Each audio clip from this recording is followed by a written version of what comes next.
The Dublin rain was a persistent, dreary whisper against the window of Eleanor Vance's small office on a quiet street off Bagot Street. It was the kind of soft, soaking rain that seemed to seep into the very stones of the city, turning the gray afternoon a shade darker. Inside, the air was thick with the scent of old paper, leather-bound legal texts, and freshly brewed, bitter coffee. Eleanor, a solicitor in her early 30s with a mind far sharper than her modest practice suggested, stared at the file on her desk. In Ray O'Malley, Sarah, deceased, the details were sparse, clinical.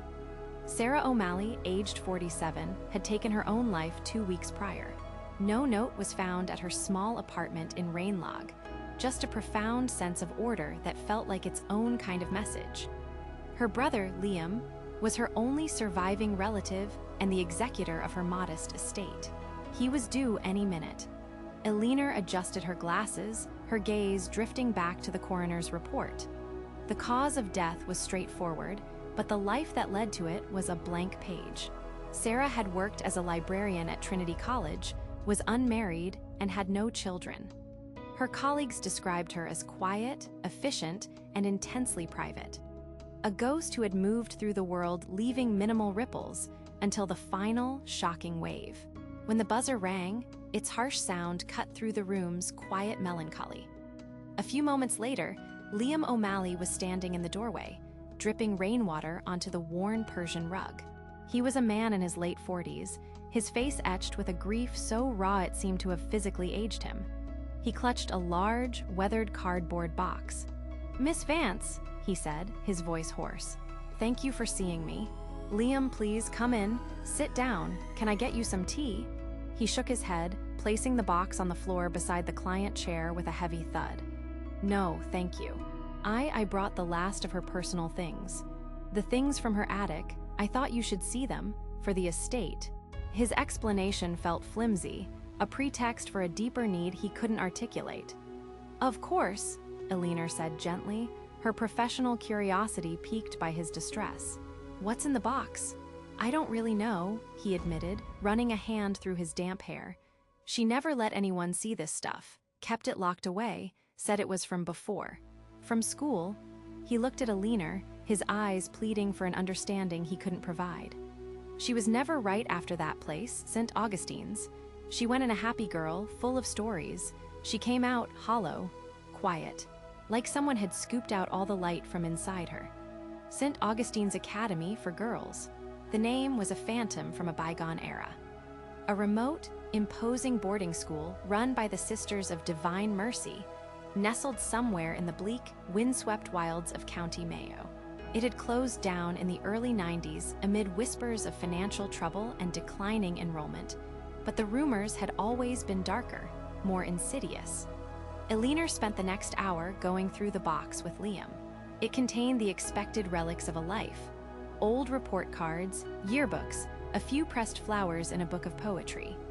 But at the very bottom, beneath a pile of moth-eaten jumpers, was a small, dark wooden chest, bound with tarnished brass fittings and secured with a small, rusted lock.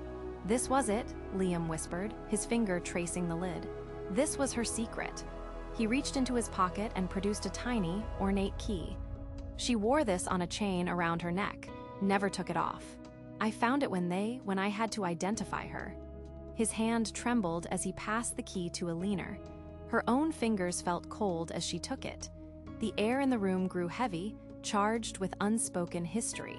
With a soft click, the lock sprang open. The contents were not what she expected. There were no girlish trinkets or sentimental keepsakes. Instead, the chest was packed tightly with bundles of letters, tied with faded silk ribbons.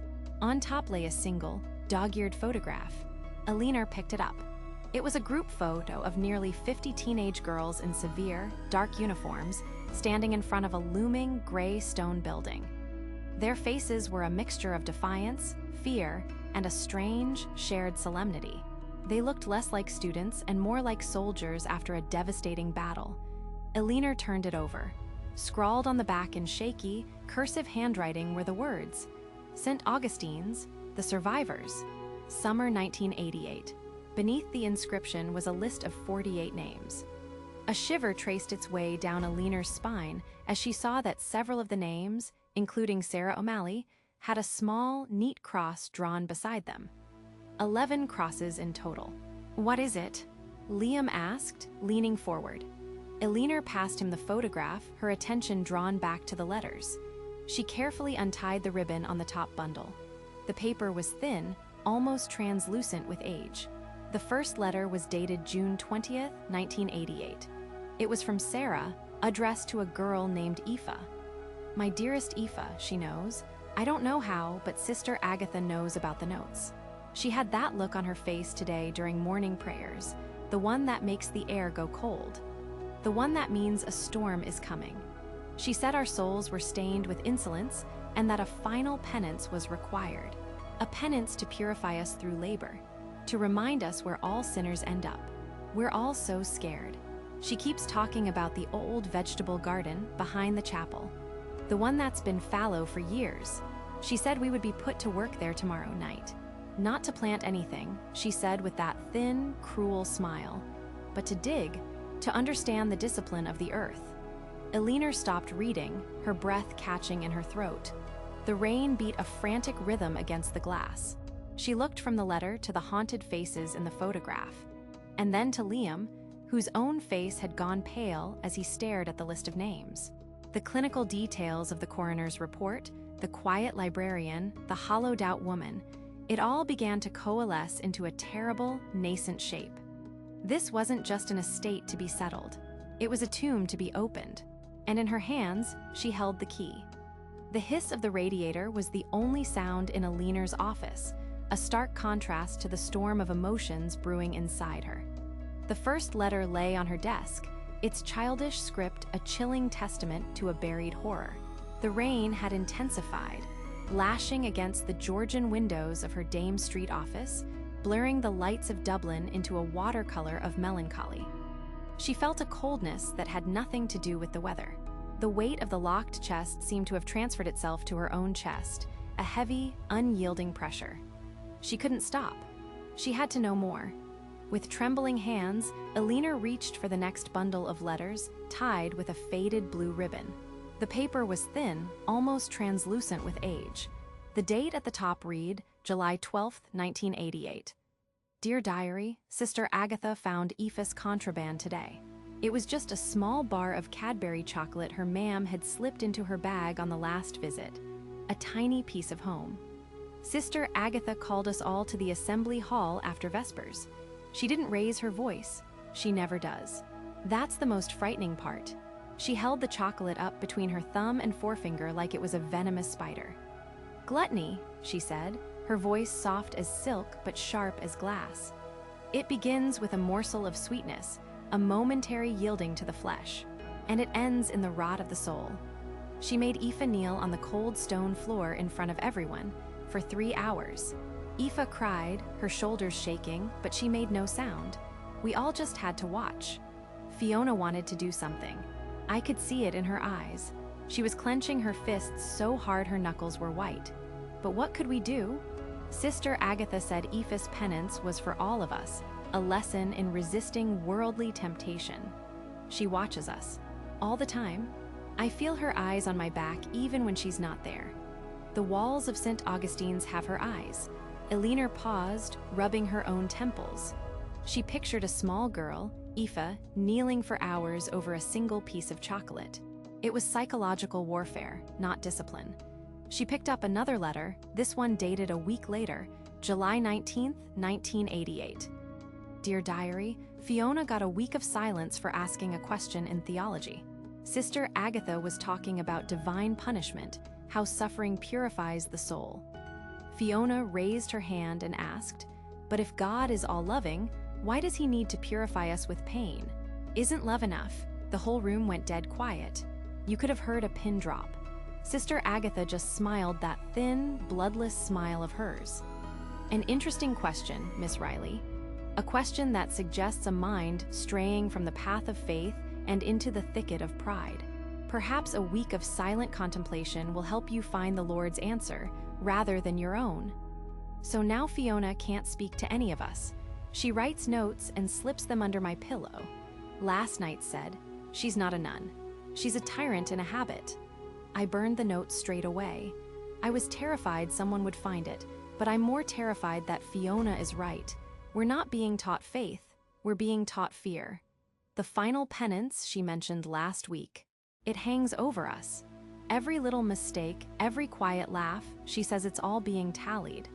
She says we'll pay for it all together as a community, so we can truly understand collective responsibility. It makes us scared of each other.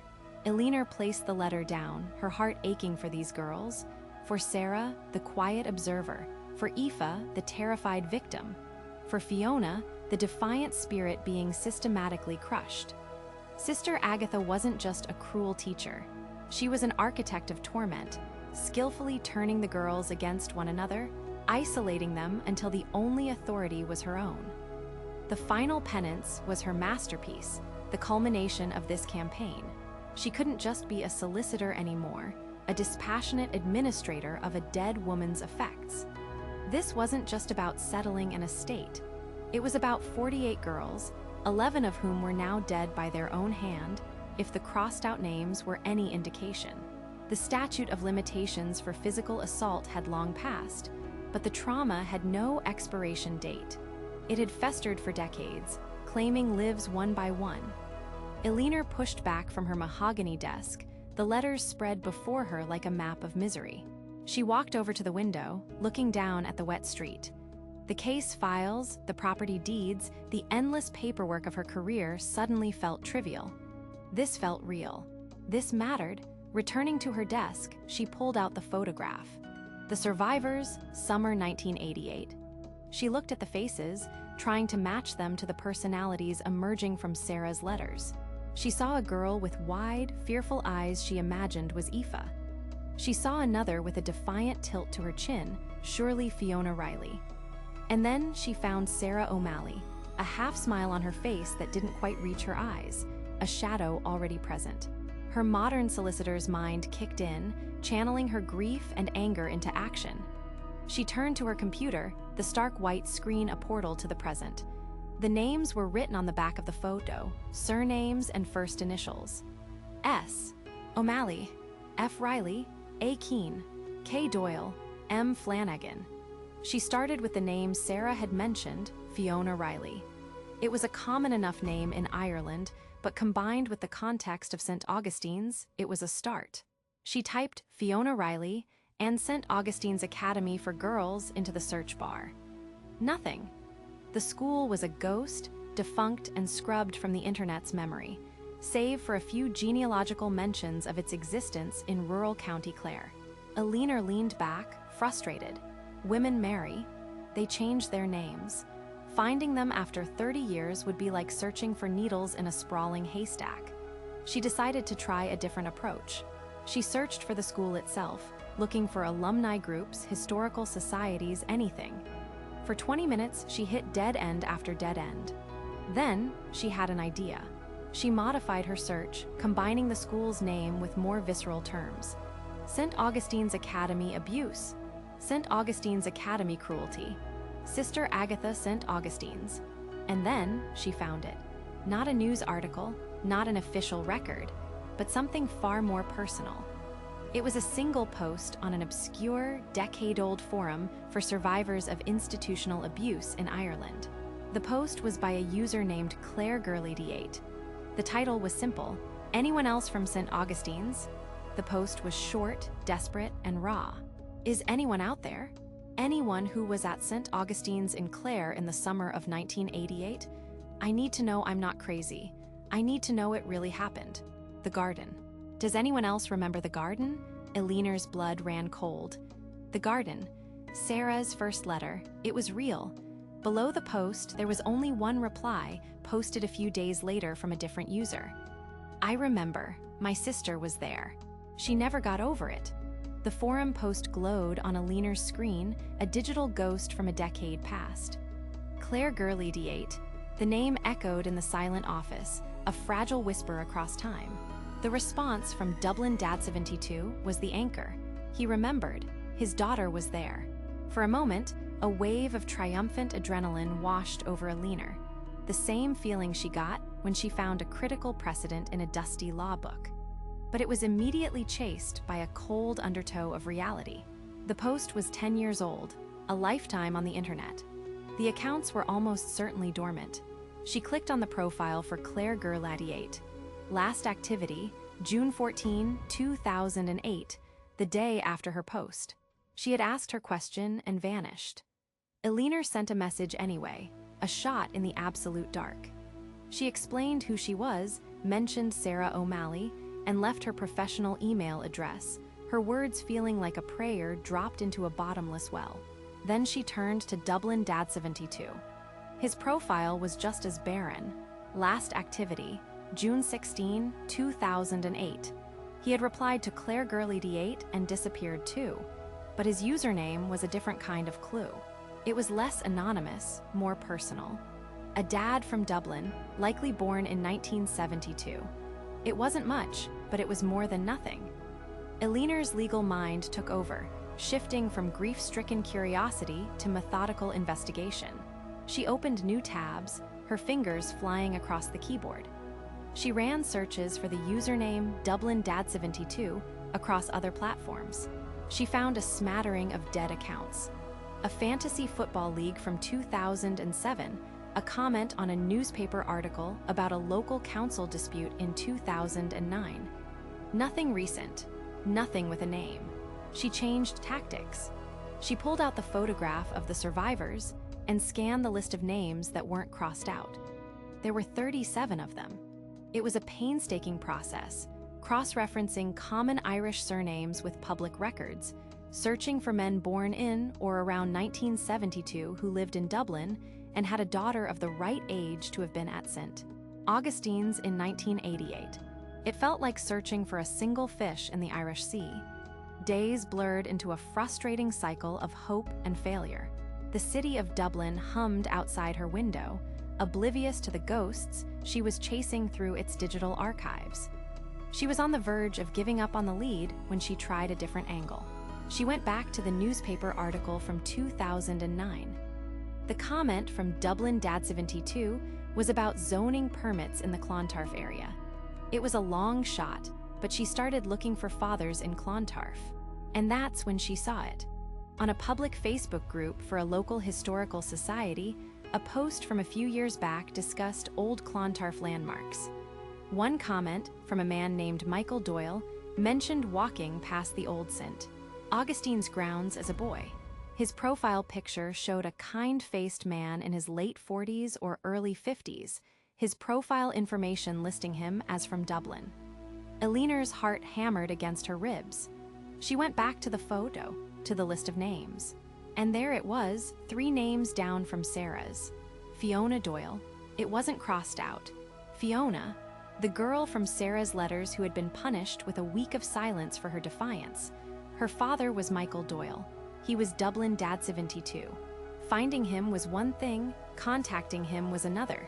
This wasn't a legal matter. She had no official standing. She was a stranger, about to knock on the door of a deeply buried trauma. A cold call felt ghoulish. An email was too easy to delete. She opted for a carefully worded letter, sent to the address she found in the public directory. She introduced herself as the solicitor handling Sarah O'Malley's estate. She mentioned the forum post, quoting it verbatim, and explained that Sarah had been at St. Augustine's with his daughter. She spoke of Sarah's lifelong struggle and her recent death. She ended not with a demand, but a plea. If you are the person who wrote that post, I believe you and Sarah shared an experience that marked you both profoundly. I am trying to understand what happened to her. Perhaps, in doing so, we can find some measure of peace. She included her phone number and sealed the envelope, her hand trembling slightly. An entire week passed in agonizing silence. Eleanor found it difficult to focus on her other cases. The files on her desk seemed trivial compared to the weight of the 48 girls. Every time her phone rang, her stomach clenched. She was beginning to think the letter had ended up in the bin when, on a gray, drizzly Tuesday afternoon, an unknown number flashed on her screen. "Hello," she answered, her voice tighter than she intended. "Is this Eleanor Vance?" The man's voice was low, cautious. It carried the unmistakable accent of a Dubliner, roughened by time and weariness. "It is. Who is speaking?" There was a long pause, filled with the sound of a heavy sigh. "My name is Michael Doyle. I got your letter." Elinor closed her eyes, relief and anxiety warring within her. "Mr. Doyle, thank you for calling me. I don't know why you're digging all this up," he said, his tone hardening. "It was a long time ago. People should let things lie."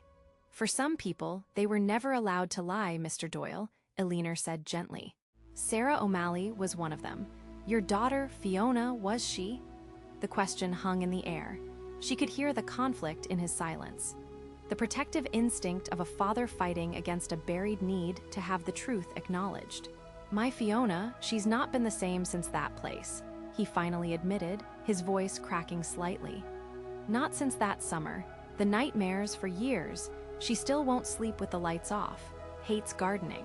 Can't stand the smell of wet earth." Wet earth, the garden, it was real. "The letters Sarah left behind, they mention a garden," Elinor prodded softly. "And a final penance."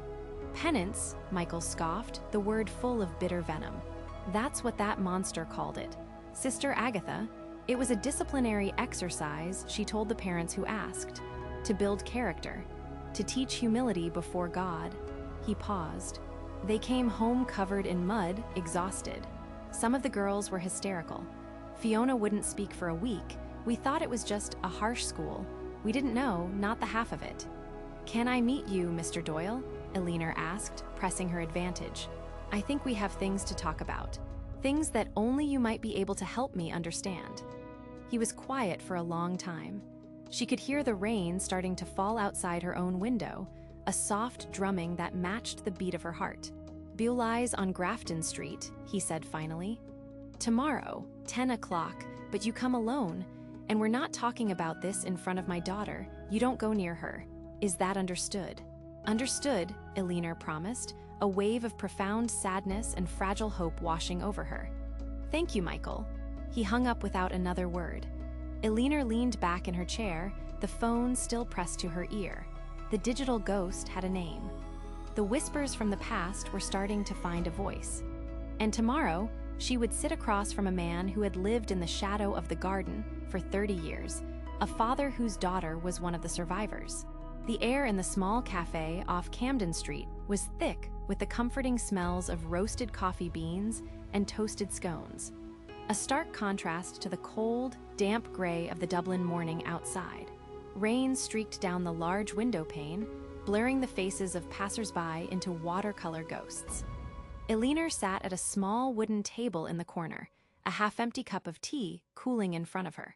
She'd chosen this place for its anonymity, a quiet refuge where a conversation of this weight wouldn't be overheard. She checked her watch for the third time. He was exactly on time.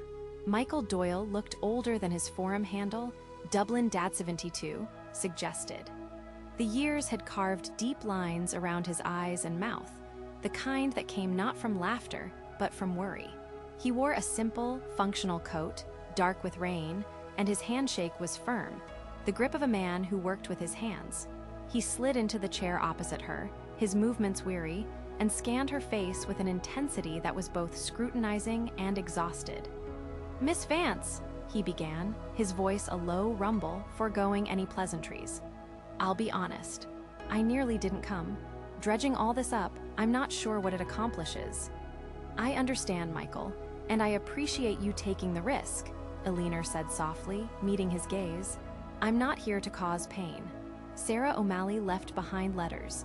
She mentioned your daughter, Fiona. She wrote about her with concern as a friend." Michael's guarded expression softened fractionally. He nodded slowly, running a hand over his tired face. "Fiona, yes. They were friends." He looked out the window for a long moment, as if gathering his thoughts from the rain-slicked street. "You have to understand what it was like back then. We sent our daughter to St. Augustine's because we thought it was the best. A proper, disciplined education. The sisters had this aura about them, unquestionable. To challenge them would have been like challenging the church itself. We were proud she got in." His voice was laced with a bitterness that had soured over decades. "We were fools. What happened when she came home that summer? The summer of 1988, Eliner prompted gently, keeping her tone even, that of a solicitor gathering facts, though her heart ached for the man in front of her. She was a different girl, Michael said, his eyes fixed on the tabletop. The one we sent away was bright, full of chatter and life. The one who came back was a shadow. She was 17, but she looked ancient, hollow. The first few nights, the screaming started. He paused, and the clatter of a barista tamping coffee grounds filled the silence. Nightmares, terrible ones. She'd wake up clawing at her own arms, drenched in sweat. She wouldn't say what they were about, just the garden, the digging. She developed phobias. She couldn't be in the dark without a panic attack. For years, I couldn't work in our own back garden if she was home. The smell of turned earth, it would make her physically sick. A girl who used to love making mud pies. He finally looked up at Eliner, and she saw the raw, unending pain of a parent who had been powerless to protect their child. We took her to a doctor. He said it was teenage anxiety. Prescribed her some pills that just made her numb. Nobody listened. Nobody wanted to believe that nuns, women of God, could do something to break a child's spirit. The letters mention one nun specifically, Eliner said. Sister Agatha, a muscle in Michael's jaw tightened. The name was like a key turning a rusted lock on a chamber of old fury. She was the architect. Even before that last term, we'd heard things, that she was exceptionally strict. That was the code for it. Strict. What a gentle word for what she was. She was a sadist in a wimple. She didn't just punish the girls, she seemed to feed on their fear. She enjoyed orchestrating it, turning them against each other. Sarah called it the final penance, Eliner added. That's what Fiona called it too. When she could speak of it at all, Michael confirmed with a grim nod. She never told me the full story. I've only pieced it together from fragments, from things she's let slip in moments of distress over 30 years. I know they were out there for hours. I know Sister Agatha told them they were digging to bury their own disobedience.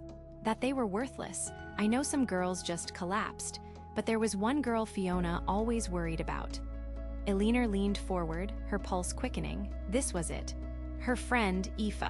Aoife Ryan, Michael said, the name spoken with a heavy finality. She was a gentle soul, Fiona said, the kind of kid who'd cry if she stepped on a snail. Sister Agatha had some vendetta against her over a piece of chocolate earlier in the term. Made an example of her. According to Fiona, during the digging, something in Aoife just snapped. She just went quiet, not defiant silent like Fiona was, empty silent. Fiona said it was like her light had been switched off. She said they broke her that day. What happened to Aoife Ryan? Eliner asked, her pen hovering over her notepad. Her family moved away not long after, sold their house, packed up and left Dublin. Went up near the border, I think. We lost touch. In those days when people moved, they were just gone. We were all just trying to survive our own private hells, you know? Nobody was reaching out. He took a deep, shuddering breath and straightened up, his resolve hardening again. And look, I've told you this because you seem to genuinely care about what happened to that poor girl, Sarah. And because, God help me, a part of me wants some justice, even now. But I'm asking you, no, I'm telling you, leave Fiona out of it. She has a life now, a quiet one. She's married, has a small job. It's fragile, Miss Vance, a house of cards built over a sinkhole. Don't you go knocking it down. The plea was raw, desperate. It wasn't a threat, but the fierce promise of a father who would shield his daughter from any further harm, no matter the cost. I hear you, Michael, Eliner said, her voice filled with an empathy that was now deeply personal. I will be as careful as I possibly can. He gave a short, unconvinced nod, pushed his chair back, and stood. He didn't offer another handshake. He just turned and walked out of the cafe, pulling his collar up against the persistent rain, a weary soldier retreating from a battlefield he could never truly leave. Eliner remained in her seat, the name Aoife Ryan echoing in the warm, quiet cafe. The case was no longer just about Sarah's will. It was about 48 girls. It was about the ones who were broken, the ones who survived, and the ones whose stories had been buried for over 30 years in a garden of secrets. The cafe door chimed softly as Eliner left. but the sound was swallowed by the clamor of a passing Lua's tram, its metallic shriek a stark contrast to the heavy silence that had settled in her mind. Michael Doyle's words echoed in the space he had vacated, each syllable a small, polished stone of grief. "Don't you dare contact my daughter." The command wasn't just protective. It was a testament to a wound that had never been allowed to scar over, a fragile peace maintained for decades. Back in the sterile quiet of her office on Fitzwilliam Square, the neatly organized files on her desk seemed to mock the chaos of the story she was unearthing. Sarah's locked box sat on the credenza, no longer just a curiosity, but a reliquary of shared trauma. Elena made herself a cup of tea, the familiar ritual of flimsy shield against the cold that had seeped into her bones. It wasn't the damp Dublin air. It was the chilling realization of powerlessness Michael had described, the helplessness of parents against an institution that cloaked its cruelty in piety. Her duty as a solicitor was to execute Sarah's will, to tie up the loose ends of a life. But this felt different. This was about untangling a knot of silence that had choked the life from one woman and muted the existence of countless others. Michael's warning about Fiona was absolute, a door she knew she couldn't and wouldn't try to open. That left Aoife Ryan. She was, more fragile than the others, completely broken by it. Elena sat at her computer, the screen's glow casting long shadows across the room. The initial steps were depressingly modern and fruitless. A search for Aoife Ryan, even with qualifiers like Dublin or potential birth years, yielded a digital flood of profiles on LinkedIn, Facebook, and Instagram. There were dozens of Aoifes, all smiling into cameras at weddings, holding babies, hiking mountains, living lives that seemed a world away from a dark garden in 1988. None of them felt right. The Aoife she was looking for felt like a ghost, deliberately absent from the digital world. She leaned back, tapping a pen against a legal pad. Michael's clue was vague but specific. They moved away, up near the border. That meant Louth, Monaghan, Cavan, Donegal, maybe Leitrim, a large swathe of the country. A family doesn't just vanish. They leave a trail, no matter how faint. Her legal training kicked in, pushing past the emotional mire. She needed a starting point, a fixed address in Dublin from 1988. St. Augustine's would have records, but they'd be sealed tighter than a drum, especially if she mentioned why she was asking. Contacting the archdiocese would be like asking a wolf to guard the sheep. The school would close ranks, just as it had done 40 years ago. No, she had to come at it sideways. Old records, public records. She spent the next hour navigating the online portal for the National Archives, its interface clunky and dated. She searched the electoral registers for Dublin in the late 1980s. The process was painstaking. She filtered by areas reasonably close to the Academy's location in South Dublin, Terenure, Rathgar, Templiog. The surname Ryan was painfully common. Page after page listed Ryan households, a litany of Patricks, Marys, Seans, and Brittys. It was like looking for a specific needle in a national haystack. She needed to narrow the search. She thought back to Sarah's letters. Had she mentioned Aoife's parents' names? Elena retrieved the brittle pages, scanning them again under her desk lamp. There was no mention of Mr. or Mrs. Ryan, just Aoife. Frustration began to prickle at the edges of her focus. It was late. The city outside had grown quiet. She stood up, walking to the large window overlooking the square. The Georgian architecture, solid and enduring, felt like a silent rebuke to her fleeting progress. These buildings had stood for centuries, holding the secrets of generations. She was just trying to find one. An idea sparked. It was a long shot, a different kind of public record. She logged into the company's registration office database. Perhaps Aoife's father had owned a business. She ran a search for directors named Ryan who had registered businesses in Dublin between 1980 and 1990. The list was still long, but it was more manageable. She cross-referenced the listed addresses with the electoral rolls she'd been sifting through. For 2 hours, she worked, fueled by stale tea and a growing sense of obsession. Then, she found it. A Patrick Ryan was listed as the director of a small construction supply company, registered in 1985. The home address listed for him was in Templeogue. Cross-referencing that address with the 1988 electoral register showed a household with 2 registered adults, Patrick and Siobhan Ryan. It was a solid lead, a tangible family unit.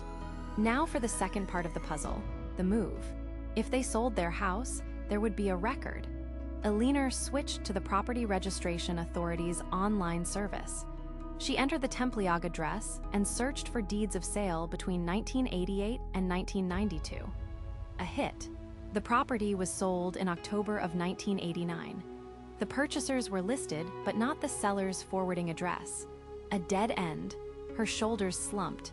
She was so close. She stared at the screen at the name Patrick Ryan, director. The construction company. What happened to it? She ran the company name through the CRO database again, this time looking for its current status. The company had been dissolved in 1995, but in the dissolution paperwork, filed in a neat, scanned PDF, was a final correspondence address for the director, Patrick Ryan. The address wasn't in Dublin. It was a townland Alina had to look up on a map, a small cluster of houses and farms a few miles outside of Carrickmacross. In County Monaghan, right up near the border, her heart hammered against her ribs. This was it. The trail hadn't gone cold, it had just been dormant, waiting. She found the townland on a satellite map, a green, rural landscape worlds away from the manicured lawns of St. Augustine's. She then switched to a modern online phone directory, searching for Ryan P. or Ryan S. in the Carrickmacross area. There were a few.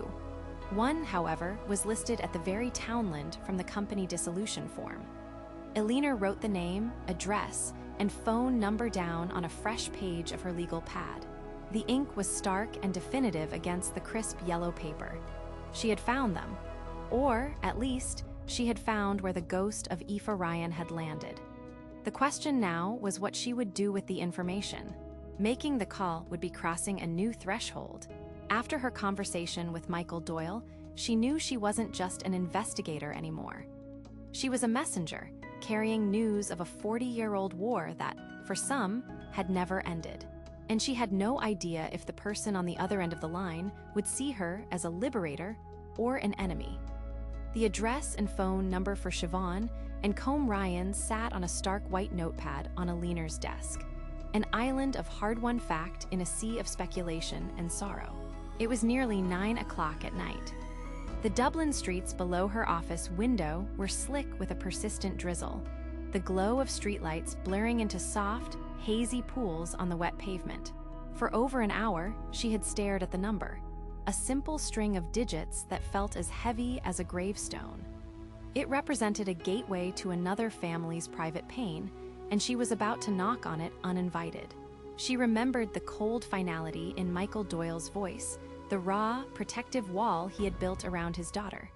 She had to assume the Ryans would have a similar fortress. Why wouldn't they? 30 years of silence was a powerful form of self-preservation.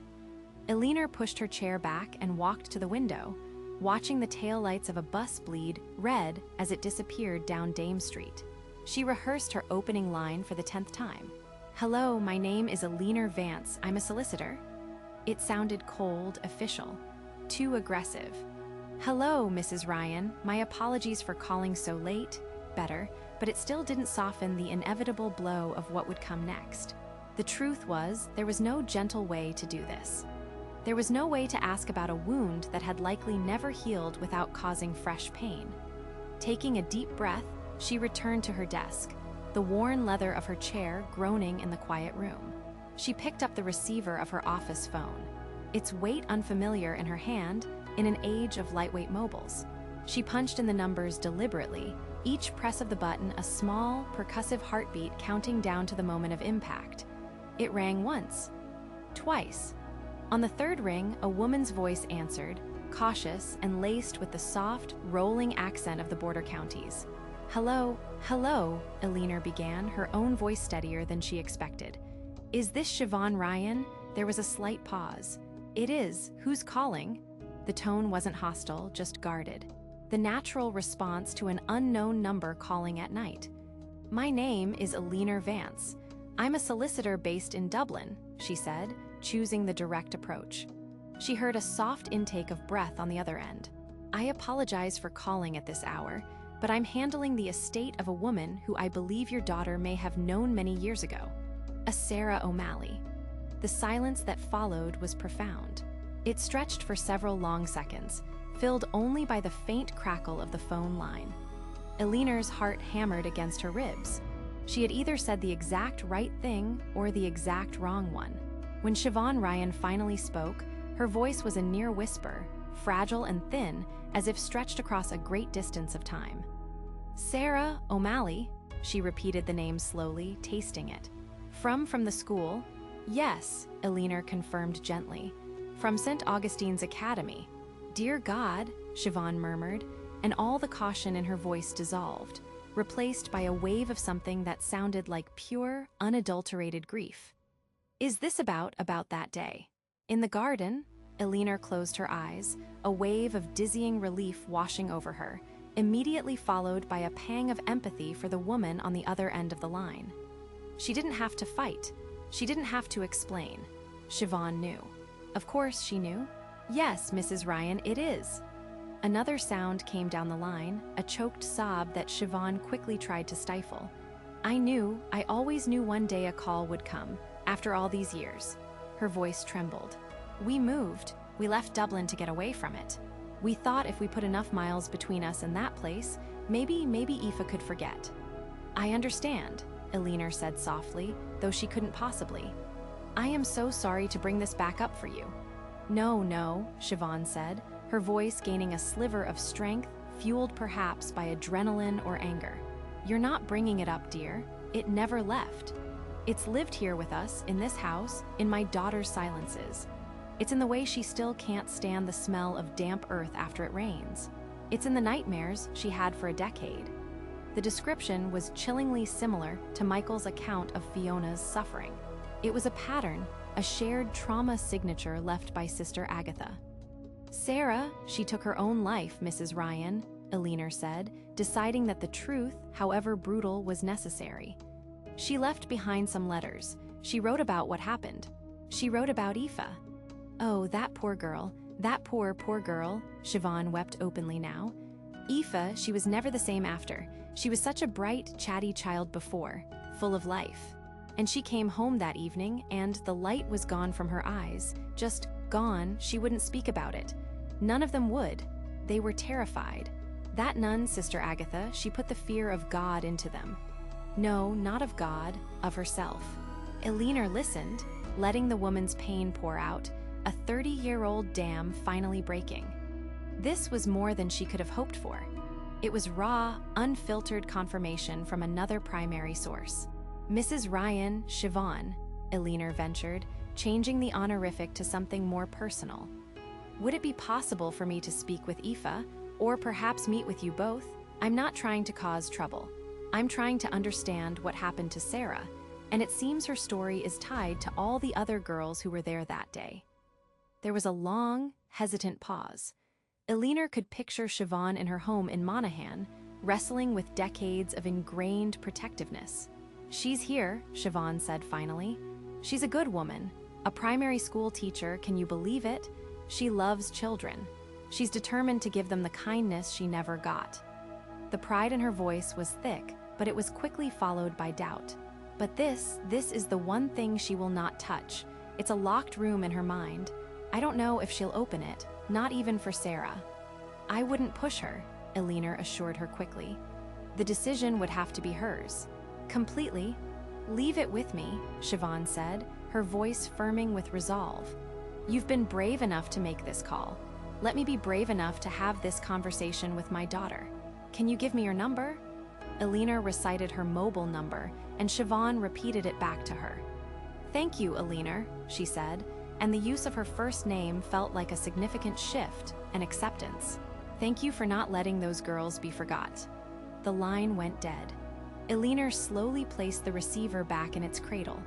The silence of her office rushed back in, but it felt different now. It was no longer empty.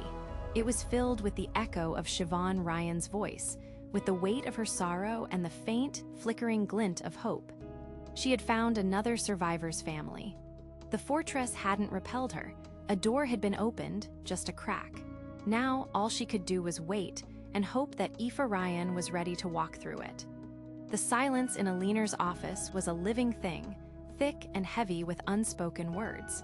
For 2 days, every ring of the phone had sent a jolt of adrenaline through her system, a mix of hope and dread that left a metallic taste in her mouth.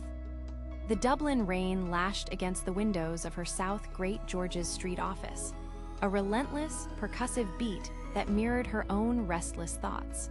She stared at the photograph on her desk. The 48 young faces, frozen in time, their forced smiles a testament to a secret they were forced to keep. The 11 crossed-out names felt heavier than ever.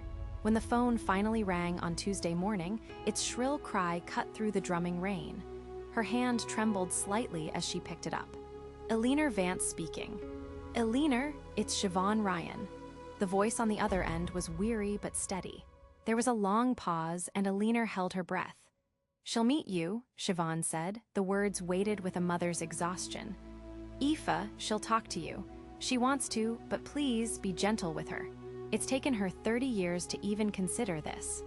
Relief washed over Aliner, so potent it almost buckled her knees. "Of course, Siobhan, thank you. Whenever and wherever she's comfortable." They arranged to meet the next day in a quiet hotel lounge in Monaghan town, a neutral space chosen by Aoife. The drive north felt like a pilgrimage. As the concrete sprawl of Dublin gave way to the rolling green hills and patchwork fields of the border counties, Aliner felt she was traveling back in time, heading towards the source of a wound that had festered for decades. The hotel lounge was decorated in muted tones of cream and gold, hushed and respectable. Aliner spotted them in a corner booth, Siobhan, looking older and more strained than she had sounded on the phone, and a woman with her mother's kind eyes, but a tension in her jaw that spoke of a long-held anxiety. This was Aoife. She had short, dark hair, threaded with gray, and she clutched a cup of tea with both hands as if for warmth, though the room was not cold. Aliner approached slowly. "Siobhan, Aoife, I'm Aliner Vance." Aoife looked up, her gaze searching Aliner's face, as if trying to gauge her intent. She nodded but didn't speak. Siobhan managed a weak smile and gestured for Aliner to sit. After ordering a coffee she didn't want, Aliner opened her briefcase but decided against pulling out the files. This wasn't a deposition. It was a bearing of witness. "Thank you for meeting me, Aoife," she began softly. "I know how difficult this must be. I'm here because of Sarah O'Malley." She left behind letters and this photograph. She slid the photo of the survivors across the table. Aoife flinched, a barely perceptible tightening of her shoulders. Her eyes scanned the faces, lingering on some. Her own younger self, Sarah Fiona, her breath hitched. "The garden," Aoife said, her voice barely a whisper. It wasn't a question. It was about the garden. "Yes," Aliner confirmed gently. "Sarah wrote about it. Michael Doyle, Fiona's father, he told me what he knew, but they weren't there. I need to understand what really happened that day." Aoife took a shaky sip of her tea. Siobhan placed a reassuring hand on her daughter's arm. For a long moment, the only sounds were the clinking of cutlery from across the lounge and the quiet hum of the air conditioning. "She didn't call them graves," Aoife began, her voice gaining a fragile strength as she spoke. "That's what we called them, later, whispering in the dormitory.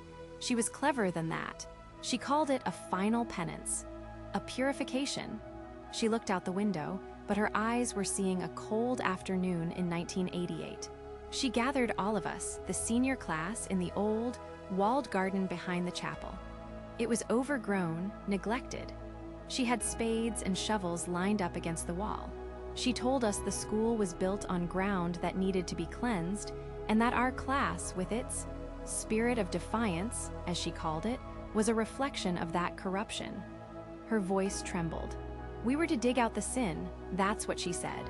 "Dig out the sin from the earth and from ourselves." Each of us was assigned a patch of ground. She walked among us, her rosary beads clicking. It was cold. The ground was hard and wet with recent rain. My hands were blistered within an hour. She wouldn't let us stop. Some of the girls were crying. Sarah was just silent. She dug with a kind of fury, her face pale and streaked with mud. Sister Agatha would stop by one of us and say things like, "Deeper, Fiona, your vanity runs deep." Or, "Faster, Aoife, your gossip is a weed that must be pulled." She was dismantling us, piece by piece, with every shovelful of dirt. "It wasn't just digging holes," Aoife continued, her eyes locking with Aliner's, filled with a 30-year-old pain. It was the meaning she gave it. She told us we were burying our pride, our disobedience, our worldly attachments. We were 14, 15 years old. We believed her. We felt the shame she was pouring into us. We were digging these rectangular pits about 4 feet long, 2 feet wide. And we knew. We all knew what they looked like. We dug for hours. The sun began to go down. My back was screaming. That's when a girl named Claire near the back, she just collapsed. Fainted from exhaustion and the cold. That seemed to break the spell. Sister Mary, one of the younger nuns, came running out. She looked horrified. There was a quiet, frantic argument, and then Sister Mary told us all to stop, to go inside. Sister Agatha just stood there, watching us, her face like stone. She hadn't gotten what she wanted. She hadn't fully broken us. Aoife fell silent, her testimony hanging in the air. She was crying now, silent tears tracking through the faint lines on her face. Siobhan held her, murmuring words of comfort. The story was complete. It wasn't about literal graves, but something far more insidious. The psychological burial of 48 young girls, conducted by a woman who weaponized their faith against them. The drive back to Dublin was different. The sky had cleared, and a low, golden sun bathed the countryside in a soft light. Aliner finally understood. The case was never just about settling Sarah O'Malley's estate. It was about excavating a truth that had been deliberately buried for 30 years. The crossed-out names on the photo weren't just victims of suicide or misfortune. They were casualties of a silent, enduring trauma. Justice, she realized, wouldn't be found in a single courtroom verdict or a monetary settlement. Those things might come, but they were secondary. True justice was about memory. It was about taking a list of names and turning them back into girls. It was about honoring the survivors, like Aoife and Fiona, who carried the weight of that garden every single day. And it was about giving a final voice to Sarah, whose letters had been a desperate message in a bottle, a plea to be heard from beyond the grave. Back in her office, under the glow of her desk lamp, Aliner Vance began to type. She started a new file, a master document. She would compile it all. Sarah's letters, Michael's pained account, her own research notes, and now, Aoife's devastating first-hand testimony. This file would be her penance, her act of purification. It would be a testament, complete and unvarnished, ensuring that the truth of what happened in Sister Agatha's garden would never be buried again.